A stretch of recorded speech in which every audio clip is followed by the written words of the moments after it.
Some really interesting comments post Floyd Mayweather, Conor McGregor, and just the openness and beauty of an open forum podcast that Joe Rogan has on the Joe Rogan Experience.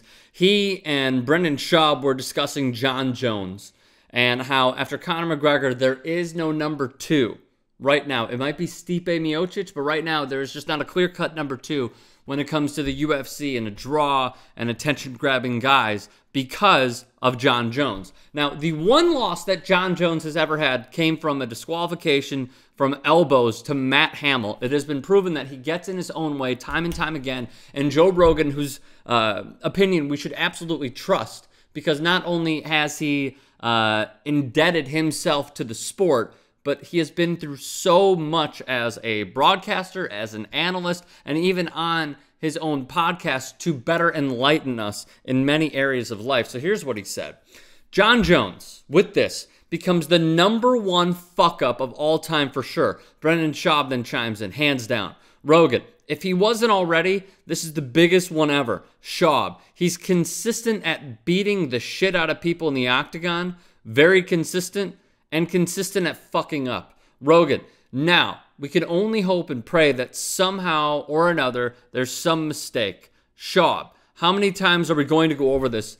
Dude, you're breaking our heart, man. Now, to get back to Joe Rogan's point right before Schaub ended it from what we're quoting here, we can only hope and pray that somehow or another there's some mistake. The B sample is going to be tested. So as Jon Jones awaits, so do UFC fans and fight fans everywhere await what that B sample is going to say, because the A sample could have been contaminated. But in terms of getting in his own way and how Jon Jones continually spirals down this path of screwing up time and time again. In 2011, he drove on a suspended license. In 2012, a DWI arrest where he ran his Bentley into a utility pole, his license was suspended. In 2015, he tested positive for cocaine. In 2015, he had a hit and run where a pregnant woman left the scene injured and he was stripped of his light heavyweight title. In 2016, he violated probation, accused of drag racing. In 2016 as well, UFC 200, we all know this, he failed a USADA pre-test, a test pre-Daniel Cormier, and we all know what occurred with that. Boring match, as many people coined it. And then, of course, in 2017, an anabolic steroid was a part of a positive test in the pre-fight screening. The test is turinabol, and Chael Sonnen even said via Bloody Elbow that if this is what USADA found, then they really missed the good stuff. And this was a positive test one day before the fight. Now, again, the B sample is going to be tested, but nonetheless, the track record is there. The history is there. Jon Jones, what we thought post-DC, was going to go down as the greatest UFC fighter ever to ever compete in the sport, has continually shot himself in the foot, like Plaxico Burress. He continues to shoot himself over and over and over again, taint his own legacy, hurt the UFC, hurt fight fans, hurt everyone who even cared to buy a pay-per-view with Jon Jones on it. Remember, this is the same guy who, when he came out against Shogun, and in a ballsy manner, I was going to say ballsly, in a ballsy manner, first round, flying knee to Shogun, defeated him. He has been such a spectacle and such a lightning rod of electricity, but the problem is he is his own worst enemy, and he has created his own downfall, and now, in my opinion, he is not trustworthy anymore.